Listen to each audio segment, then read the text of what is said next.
Hello, and welcome to the Shyamcast. My name is Brett. My name is Shyam. Thank you for being here today. So, Prabhuji, we're going to be talking about karma today and karma yoga. Maybe more of a focus on karma yoga. But let's start with karma. So, karma is something people have heard of. People use the word karma in sort of regular speak. We know we have a phrase here in the West, what goes around comes around, that we use a lot. So there's sort of this understanding that you act in a certain way, you'll get a reaction to that matches whatever it is that you did. What would you have to say, just generally speaking, though, about karma? What is it as a force? You might call it a law of nature. What are just some initial thoughts you have about karma?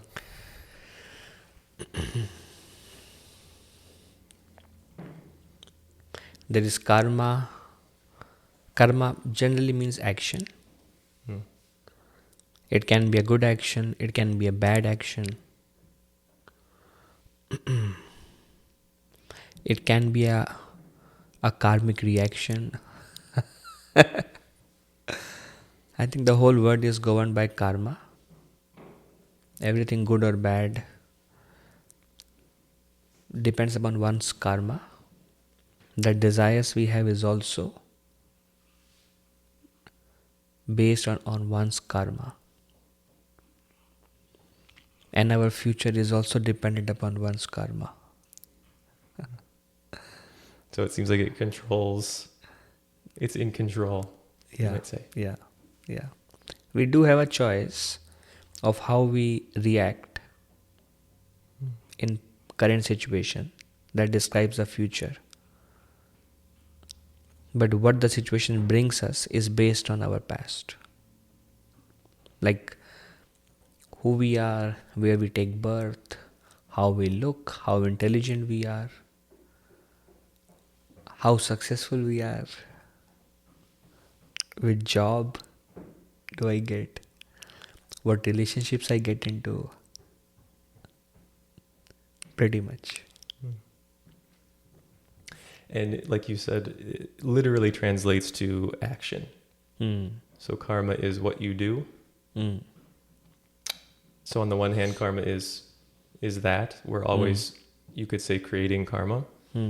Because we're always acting, we're always doing something. And then at the same time, we're also always getting the results of previous actions. So it's just sort of an ongoing thing. This general saying happiness and distress is part of life.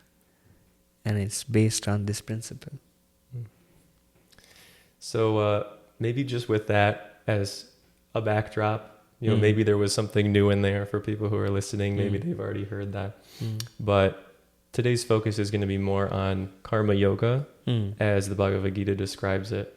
So how we literally perform yoga by action, through acting in the world. So just I'll kind of set the stage or, sort of set the scene. So in Bhagavad Gita, Arjuna is asking Krishna what he should do. They are in the middle of a battlefield. This big battle is about to start. And Arjuna doesn't want to fight in it. And Krishna tells him that he should fight in it. That's what he should do. Now, why Arjuna doesn't want to fight? He does not want to fight because, well, it's sort of he feels like it's a lose-lose kind of situation because he has loved ones on the other side that he's going to be fighting against. So he's in this position where he's on what we would objectively call the good side. His family is supposed to be the rulers. They're supposed to be in charge of this kingdom. They're very, very generous, kind, pious, loving people. They're very good rulers. But it's been taken by a family member of theirs who is rather cruel, rather ignorant, not a very good ruler. And also he's afraid of future karma. So Arjuna is afraid of future karma, exactly. So he's got this, he understands karma. And so he's thinking, well, if I engage in this fight, if I fight against people who are even my family, some of my friends are on the other side. Some of them are bound by honor. They all have their reasons why they're fighting on the other side.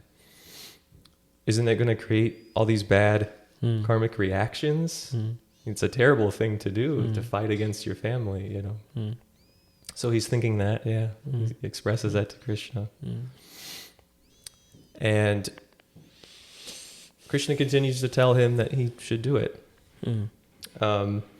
And it's sort of, the conversation moves to where Krishna is telling him that you need to do your duty right now, in this instance. You are a warrior by your nature. You know, he tells him, you're not an intellectual, you're not a brahmana, you're not a priest, you're not a business person, you're a warrior. That's what you are, that's your nature, that's what you were trained to do from a little child, that's who you are. And you're also a leader. And everyone on this side expects you to lead them into this battle. Let's discuss something on this point also. Yeah. Like, so Arjuna has a particular nature, and so do we all. So Krishna is telling Arjuna, you should not fear your future, and in the fear of reaction, you should not stop doing your karma, which is like, don't run away from your karma, because it won't be possible. Referring to a verse? Just finding the verse, yeah. Keep going. Yeah.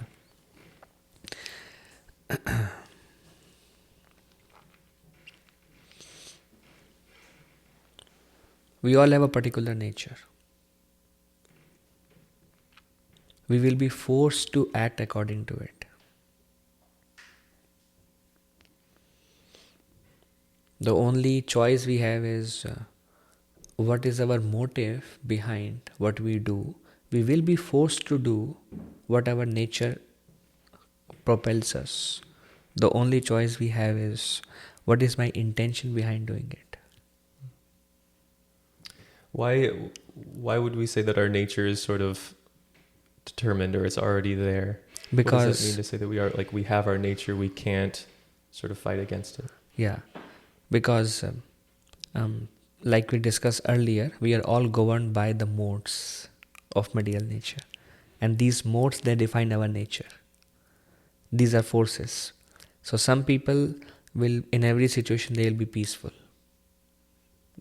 And some people, in any situation, they will become angry. And some people, in any situation, they will look for their benefit, or what can they get out of that. So different people will act differently. Every person will act according to his or her nature. Can I read a verse? Yeah. Okay. So, this is Krishna speaking. He says, therefore, without being attached to the fruits of activities, one should act as a matter of duty. For by working without attachment, one attains the supreme. So this is harking back to one of our earlier conversations about attachment. So working without attachment, acting in such a way that you're not, I guess, being pulled by your desires or your fears. You're not trying to grab at anything or push anything away. And he talks about acting as a matter of duty, doing what you need to do. For by working without attachment, one attains the supreme.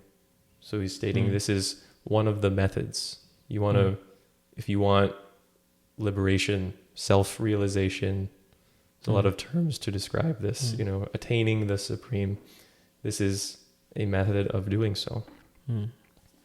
And Arjuna asks him about, I guess previously to this, he asks, what's the best way, what's the best way of practicing spirituality? And we kind of get these two opposing methods that are discussed.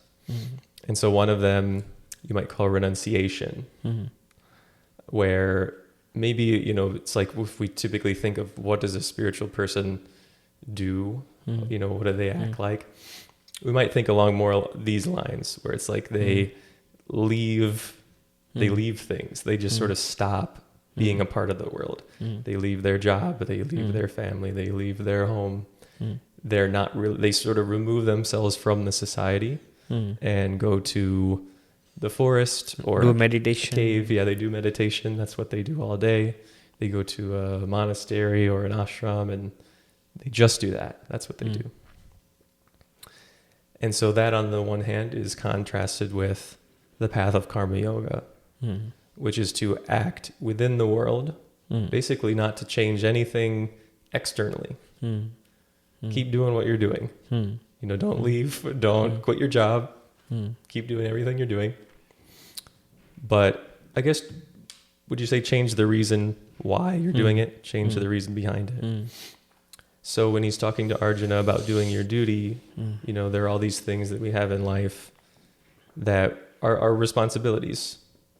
We find ourselves in certain situations. We make a lot of choices to take this job, to not take this job, to do this activity instead of this other activity. But we always have things that we need to do because other people are relying on us. If we have a family, we have to support the family. We have friends, we have to support our friends. We want to maintain all of those relationships. And so he's instructing Arjuna to do everything. That all of those things are your duty. So you should continue to do those things. In Arjuna's specific case, fighting in this battle is a part of his duty. His family is relying on him in that circumstance. And you might even say more generally, the people of this kingdom are relying on him because he and his brothers are very, very kind and good rulers. And so if they're in charge, the whole kingdom benefits. And if the other side is in charge, the whole kingdom suffers. So he's instructing him to do his duty and really recommending that path of action, right? Continue acting in the world rather than renounce everything and go off to practice spirituality. Because he won't be able to do it. Krishna is telling, even if he tries, even if he leaves, he'll again do what his nature propels him to do. So it's like a spontaneous decision which is not sustainable. Because Arjuna does actually suggest at some point, maybe I should just leave all of this right now, leave this battlefield. This big battle's about to start. Maybe I should just run off to the forest. So Krishna's telling him, don't do that. Maybe if you or I were in that position, maybe it would be best for us to run off to the forest. Probably we'll never get there. So let's talk about a question I have then, which I guess, it's what we're talking about kind of leads into this question of how do we act without attachment? Another way of putting this would be, how do we act so that we're renouncing the results of the action? This is going back to acting without attachment. So if we're acting with attachment, we're trying to grab onto things. We want all of the results of those actions for ourselves. What does it mean to act in the opposite way, where you're not renouncing acting in the world. You're still acting, but you're renouncing the fruits or the results of the action. One thing that comes to my mind, straight answer, Krishna says, he gives a practical solution. He says, do it for me. In 9th chapter, Krishna says, whatever you do, whatever you offer, whatever you give away, anything you do it as an offering to me. In this way, if you act in the mood of renunciation, doing something for me, you will be free from the reaction of the work and you will come back to me. So, turn it from doing it for myself towards doing it for Krishna. And Yeah. Yeah. Another option is, so there are two kind of karma, Prabhu. One is called bhakti karma and one is called general karma yoga. Like it's called, there is a Sanskrit word used which is nishkama karma yoga. Nishkam means without desire. Do your activity without desire for the fruits of your action. But generally, it is almost impossible. We may say, I'm doing this, but I'm not attached to the results. But then we are very hard, it's very hard to part of the results also. If you're not attached to results, then why it's so hard to part of the results from you? So we may say, but then it won't be practical. And that's why we try to direct it in a positive direction. How do we give, like when Krishna says, give the results to me, what would that mean? What would that mean that we're doing? If we're making money, for example, or... Can use a portion in Krishna's service, that's an option. What does it mean, maybe more specifically though, if Krishna says, do it for me? That's sort of hard in my mind to understand. What does that mean, to, if like, say renouncing the results of action is sort of the equivalent of doing it for the Supreme, doing it for doing something for the divine. How can we think of that? Like I'm cooking, so I'm doing it for Krishna. Like you said, I'm earning, so I may use, it's not like we have to donate only, but I'm using it with compassion and I'm using it in a positive direction towards serving the Lord in some way or the other. And I'm not using it towards activities which are detrimental for my growth. It will be in car, it will be in a house, it will be in whichever day-to-day activities. But then if our car, if our house, everything is used for a spiritual purpose, it is used in the right direction. It is used keeping Krishna in the center. It can be buying the groceries, it can be cleaning the house, it can be relationship, keeping the divine in the center. And what it means to keep divine in the center, both of them have common goal to advance. So keeping Krishna in the center of everything and then keep doing as it is. Just Srila Prabhupada would say, who is our teacher, he would say no need to remove anything, just bring Krishna in the center.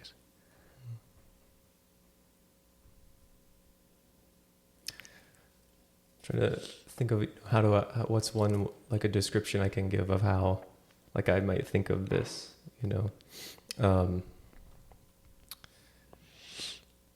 if I think about it, if I'm not doing something in order to make myself happy, if that's not why I'm doing something, hard to imagine sometimes because mostly I do things to make myself happy. I make food so that I can eat it because I want to like it. I make food that I like so I can enjoy it. I buy the things that I want to buy because I like them, because I take pleasure in those things. So if I'm trying to think of how, if I'm not acting in that way, what am I doing? Yeah. And I suppose the answer that comes to my mind is, well, I'm doing things for other people, or I'm doing things, basically like if I'm not doing it for me, I'm doing it for somebody. And it's maybe easier to think of doing things for, say, another person. If you're thinking of doing something for God, it's a little harder to imagine. What does that mean?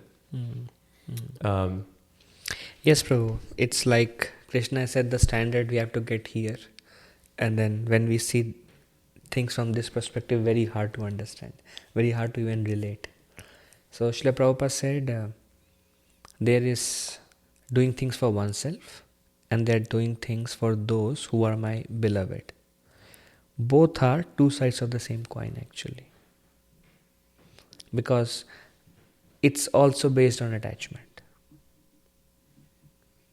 It's not based on the principle that Krishna is, or the Lord is in the heart of all living entities. It's like only for those. Prabhupada call it for oneself and for extended oneself. Principle remains the same. So, So just in that way, extending oneself, that's talking about how everyone is a part of the same nature. Is that what you would it's say? based on a bodily conception. It's still at the same level for myself or for somebody who is connected to this body. Correct, right? So it's not on a spiritual platform. So it's still with attachment. It's not an activity without attachment. Very hard to act without attachment. And that's why, that's being practical. It is not practical for us living in this day and age to do things for the pleasure of Krishna from where we are now. And that's why it's only possible we can do things for Krishna only when we become attached to Krishna. You know? Think about it. It's easy to do something for my mother. Correct? Why? Because I have a deep relationship. So I can do it for her. But then if I develop that relationship with the divine, then it will be easy to do it for him. But unless I had that, just like for example, I may want to do something for my mother, but then I may not want to do something for my neighbors or my neighbor's mother, because everything is based on relationship. You have a verse? I do. I'm not sure if maybe it's time. Go ahead. We're talking about working in devotion, right? I mean, bhakti yoga is called devotional service. That's basically like the main translation that's used. Like, what is bhakti yoga? Well, it's serving devotionally. So it means, serving with love one who you do love. And like you're saying, most everybody in the world is not at a point where we can say, I love the divine. Or most of us couldn't even say, I know who or what the divine is. I don't know. How can I love someone if I don't know that person? But we can take an example of, like you say, someone who we really love, who's in our family, and what these scriptures always seem trying to tell us is that we're all a part of the divine. We are all a part of it already. In the 5th chapter, I think we might have quoted it in an earlier episode. Krishna says basically someone who is self-realized, who kind of understands who they really are, what their real nature is, they see every living entity as the same. No matter what, it's a person, it's an animal, it's anything. We see every living entity on the same level, and that level is one of where you love everything, you love everyone. And so it's like you just naturally want to treat them well. You're sort of naturally devotional to everything if you really understand who you are. And one other verse, this is also from 5th chapter, which is called Karma Yoga. So one who works in devotion, who is a pure soul, and who controls his mind and senses, is dear to everyone, and everyone is dear to him. Though always working, such a man is never entangled. So, a few things here, I suppose. Maybe I'll even start with the last sentence. So, though always working, such a man is never entangled. So if we continue doing what we're doing in the world, Krishna also says you can't ever not be acting. You always have to be doing something. It's just the way we are, right? Even if we're trying to sit perfectly still, not do anything, like we're still doing something. In the mind. The mind is always working. And it's very difficult to get your mind to slow down a little bit. So, that the process of karma yoga is to continue work in such a way that you're not getting entangled by all these results. And he's saying by the method for doing that, like you're saying, is acting devotionally.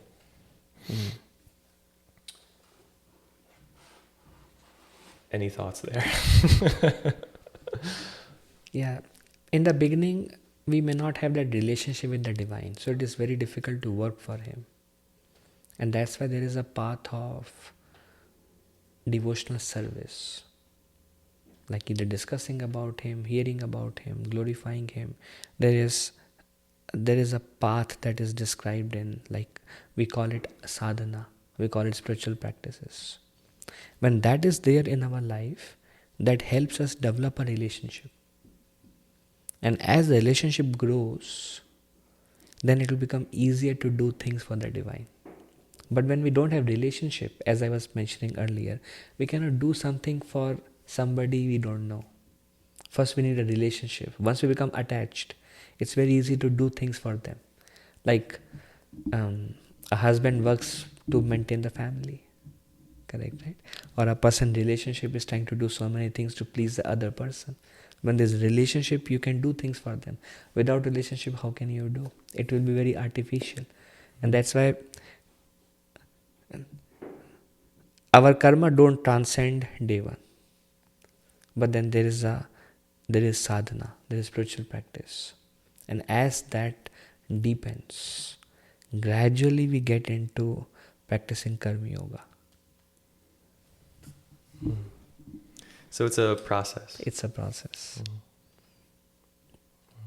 Yeah, I think maybe what I'm trying to think of is like, it's very hard to know how to start, but at the same time, if you hear from people who are more experienced in spiritual practice, you hear from teachers you trust, you read from books like Bhagavad Gita, you may not understand something, but if you have a certain level of trust in the source, you have an idea of where you are going, of some things that might be good to do.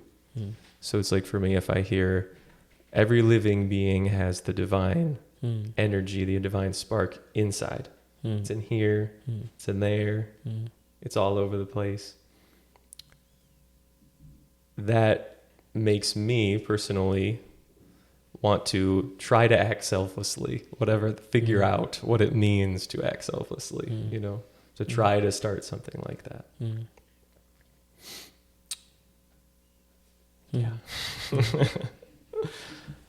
There is a difference between acting for everybody's welfare, that's a saint, or acting for only those I really love, then that's a common man. A saint family is the whole universe, because he sees divine in everywhere. But how a common man feels is just those with whom I have a bodily tie. That's the difference. And so part of the description of how to start practicing this, how to progress a little bit, is to go inward rather than outward, focusing on the internals rather than the externals. And can you give some examples or some more reflection? I was hoping maybe you would give some examples. I guess I can say, focusing more on what's going on inside of you rather than what you're doing and what the results of the things you're doing are. Yes, Prabhu, the transformation comes from within. And when the inside starts changing, it starts reflecting in the outside also.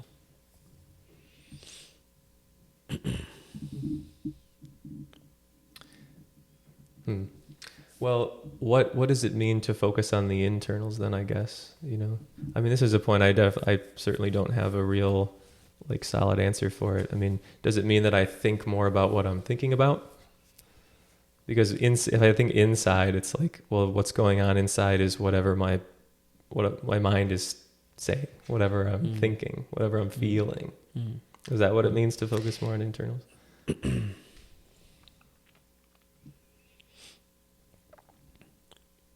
You start checking your intentions behind what we do. And then we gain knowledge, we gain understanding of what is a right thing to do and what is not.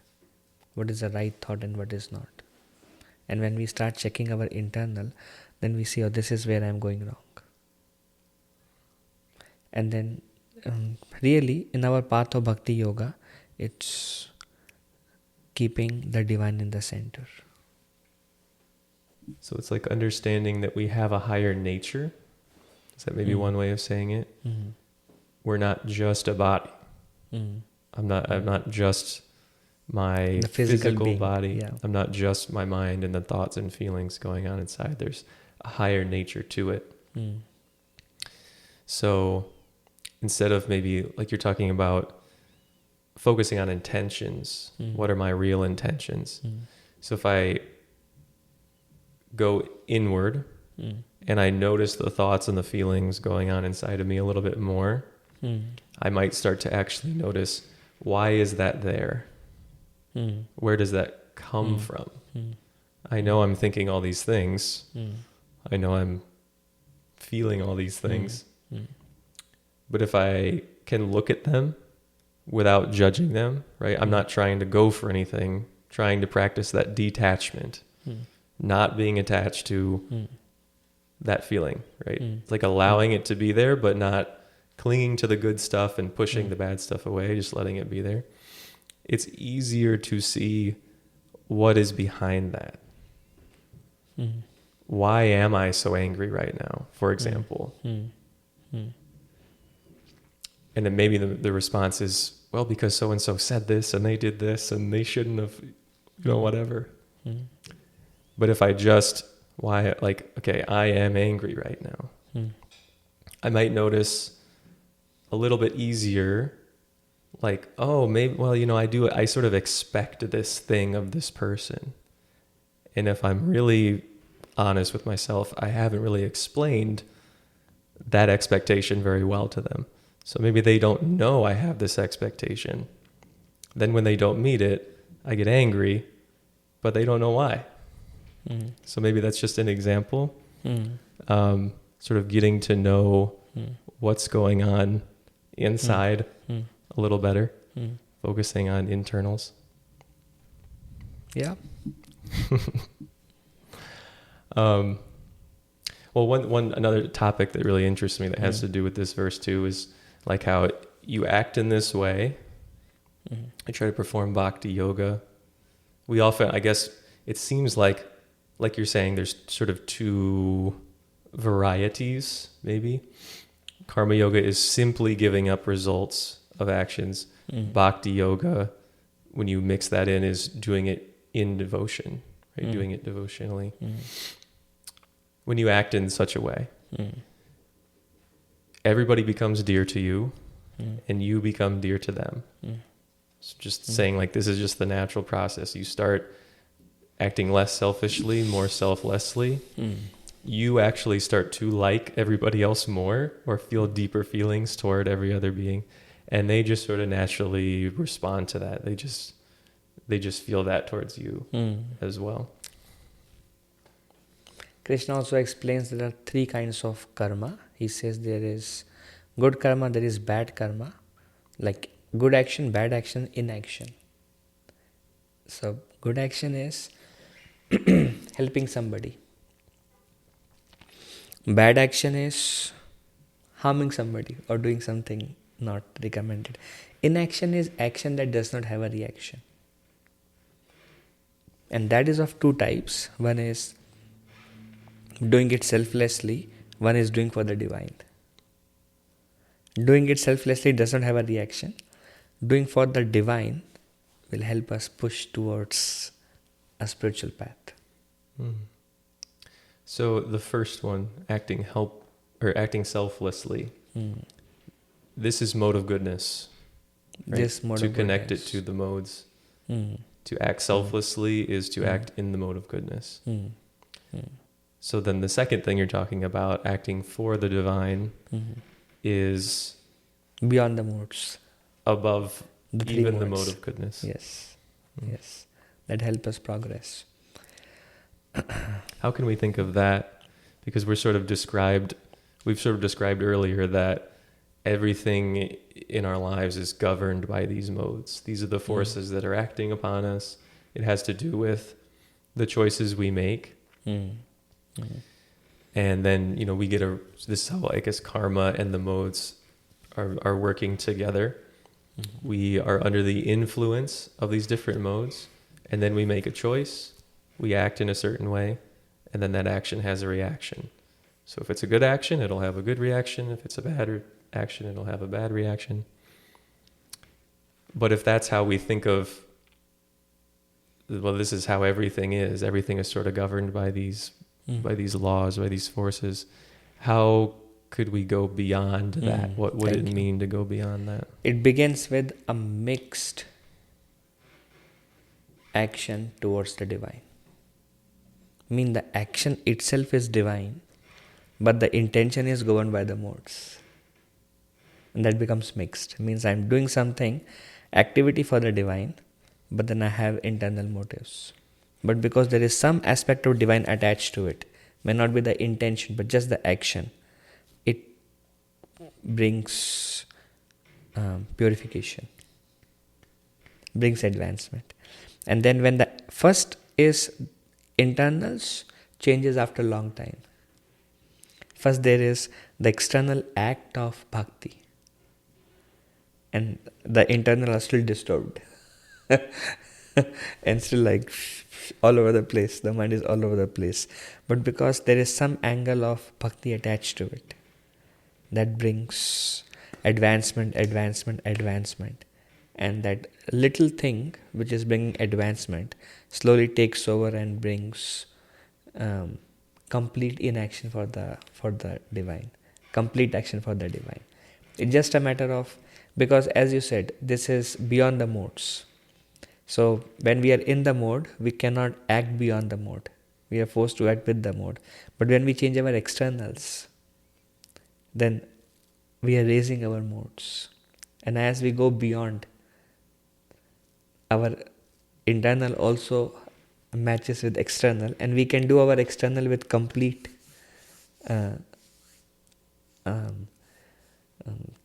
for the sake of the divine, like complete every karma for the sake of the divine. Does it answers? Mm-hmm. And I guess just to example of Dhruv Maharaj, right? You were mentioning. Sure. Well, I guess just first, my first thought that came to mind after you said that was, and like we've mentioned before, it makes everything we're doing even better. That's one of the points that I really, I guess, I just like that point, but it's in there as well. That's it's like, correct. Yeah. You might think that if I stop doing things for myself, it's going to get worse, right? Because I don't like, what if I go through pain? What if if I'm not acting for myself, I might do harder things. But what you're, talking about, I think, and what the texts are telling us is that we act in this way, and it's sort of like a double positive thing. Arjuna thinks that fighting in this war is a double negative. Even if I win, I can't enjoy it because it's like, this is my family. This is some of my friends and family I'm fighting against. But if we act selflessly, and in particular, if we try to act to come closer to the divine, maybe that's a way of thinking about how do you act for the divine? Well, whatever that is, you want to go closer to it. You stop acting selfishly, and you sort of get a positive spiritual benefit. You feel closer. You feel a little bit closer to whatever that nature is. And at the same time, all the stuff you're doing in the world, it becomes even better somehow. That is correct. Yeah. Some reflection I was having as you were speaking is, there is bad habit and there is good habit. And how do we overcome bad habit is by taking up more good habits. And when we take up some more good habits, it just takes the time that initially was used in some of the bad habits. Like free time sometimes goes in bad habits, but if we add more good habits, it changes there. And that's why we don't give up anything. Like you said, our job, our family, to make spiritual advancement, we keep the same thing. And then we add some spiritual habits. And that one thing that kind of permeates in everything else we do. And then this one thing will just spread over, and whatever is our spiritual habits, our whole life, everything that we are doing will also be spiritualized by the aura that is emanating from this spiritual habits. So that's my personal experiences. Just adding some good spiritual habits will help. And one of them is like listening to this podcast. Reading Bhagavad Gita. They are the beginning stages. They help us understand. And everything else will permeate gradually. It's a gradual thing. I can say from my own experience, not having nearly as much experience as you, but just, I guess a little over a year basically of practicing bhakti or learning about bhakti. I certainly want to do more as time goes on.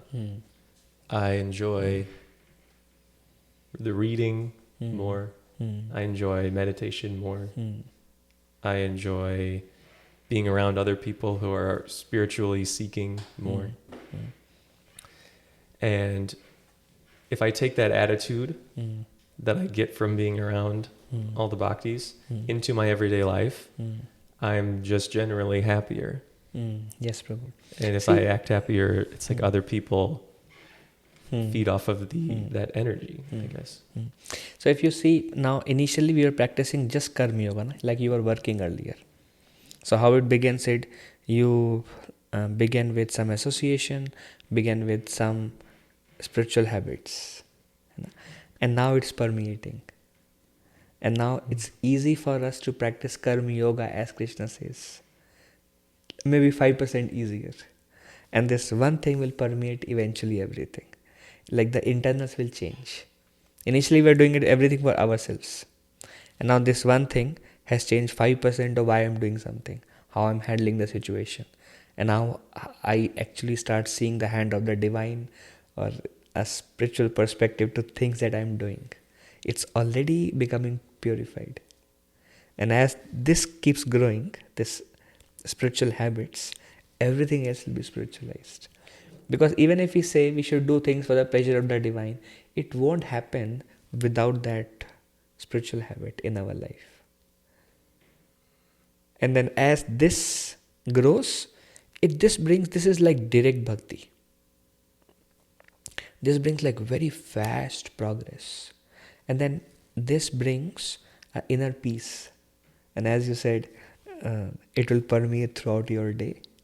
And others will feed on that energy that we are emanating from us. And that strength comes from this. So this is really what can bring Bhagavad Gita into practice, is my experience. Thank you. Well, just one I guess last thought I have is practicing yoga naturally makes you want to act for the welfare of everyone else, of everything else. And in many different ways. One of the things that bhakti yogis do in particular is they cook a lot and like to feed a lot of people. They like to make food and they like it when they can feed people. Like to serve people, whatever it is. So, I mean, I've seen so many people, it's like giving people a ride in their car, helping them out in different ways, giving food. There's so many general, just basic needs that many people have.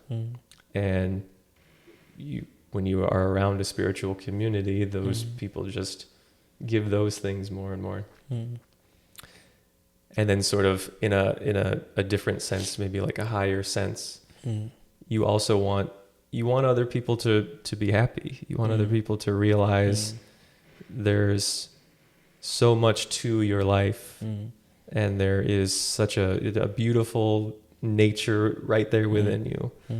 And maybe I can only see it that much more than you, but I want you to see that. I want you to see whatever it is that I'm able to see.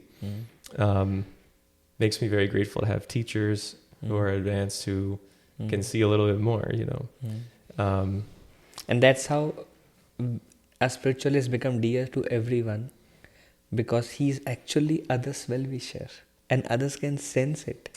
That, okay, this person does not want anything from me. He just wants my happiness. He just wants me to grow, he or she, and there is no personal something for themselves. So okay, these people are good to be around. Very nice. So I guess with that, Prabhuji, Yeah, I think that's a good place to end. Yeah. So hopefully those watching, thank you for watching this, accepting this service that we are trying to offer. Very grateful to you. Thank you all very much. See you next time.